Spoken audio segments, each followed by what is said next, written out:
Séance 2, la Révolution mexicaine, rupture et continuité, décennie 1910. La Révolution mexicaine a duré entre 1910 et 1920. Ça fut l'un des événements historiques les plus marquants d'Amérique latine au XXe siècle. Ce mouvement naît des profondes inégalités sociales et économiques. Ça a transformé la conception du peuple en tant qu'acteur historique et redéfini les structures politiques, sociales et culturelles du pays. Et voici les principaux aspects de ce phénomène. Alors, au XIXe siècle, les nations américaines étaient dominées par des systèmes oligarchiques qui excluaient les grandes majorités populaires.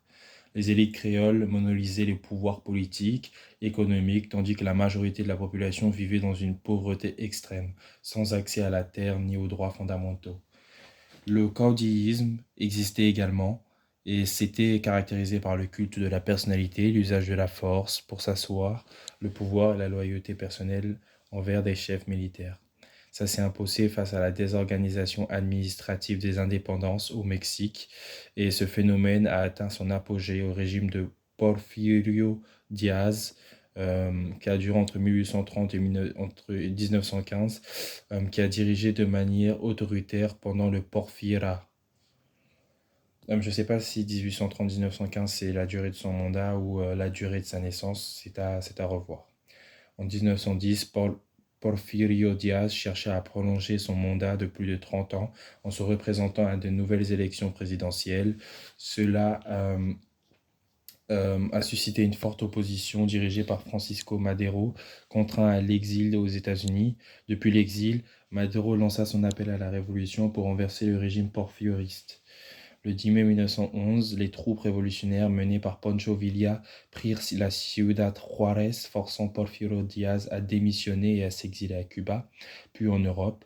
Bien que Madero ait pris la présidence en 1911 et ait supprimé l'apôtre de la démocratie, il est surnommé l'apôtre de la démocratie, excusez-moi, puisque Madero a eu une certaine incapacité à réformer les lois foncières et à redistribuer les terres. Il provoqua le mécontentement des paysans et des secteurs populaires.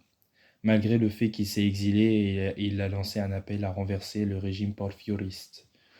Après ça, il y a eu le plan, enfin pendant toute cette période, il y a eu le plan d'Emiliano Zapata, chef du paysan du sud du Mexique, qui a rédigé en 1911 le plan d'Ayala, qui exige la restitution des terres aux communautés rurales. Ce document exprimait l'essence des revendications agraires, les redistributions des terres, la fin des monopoles fonciers et l'amélioration des conditions de vie des paysans. Il y a eu après des guerres civiles et une nouvelle constitution. En effet, cela s'explique par le fait que la révolution se transforma en une guerre civile opposant plusieurs factions, les troupes de la Villa et Zapata au nord et au sud, respectivement. Villa au nord, Zapata au sud, et les forces conservatrices dirigées par Victoriano Huerta. En 1917, Venustiano Carranza prit la résidence et promulgua une nouvelle constitution qui comprenait des avancées significatives.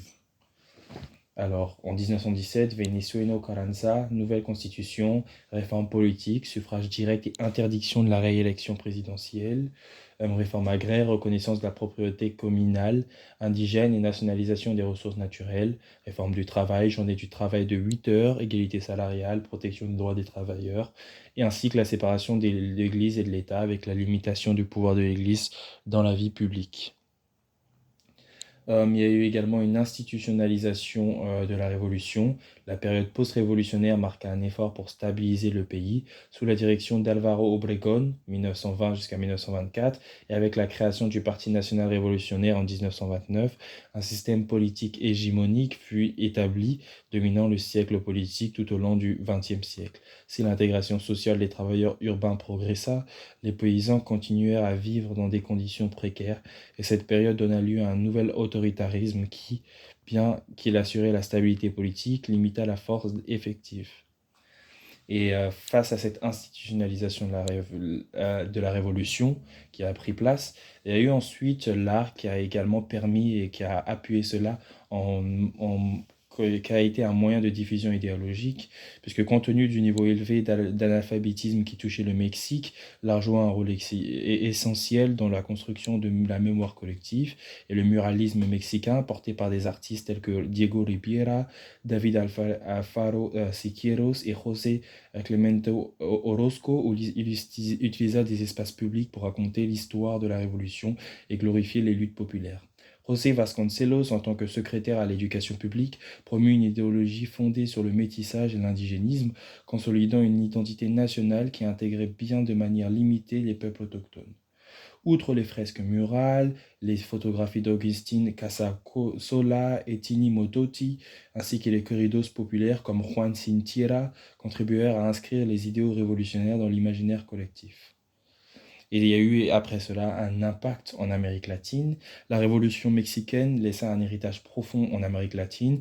Elle servait de modèle de rupture avec les systèmes oligarchiques et inspira des réformes agraires. Elle alimenta des mouvements sociaux et politiques comme la réforme universitaire en Argentine en 1918 qui chercha à démocratiser l'éducation supérieure. Elle intégra l'indigénisme dans les projets nationaux, bien qu'elle continue à invisibiliser d'autres secteurs comme les communautés afrodescendantes. En conclusion, le peuple a été un acteur historique. La révolution mexicaine transforma la conception du peuple en le positionnant comme un protagoniste des changements sociaux et politiques. Bien que de nombreux idéaux soient restés inachevés, ce processus redéfinit les structures du pouvoir et les récits nationaux, laissant un impact durable tant au Mexique que dans toute l'Amérique latine.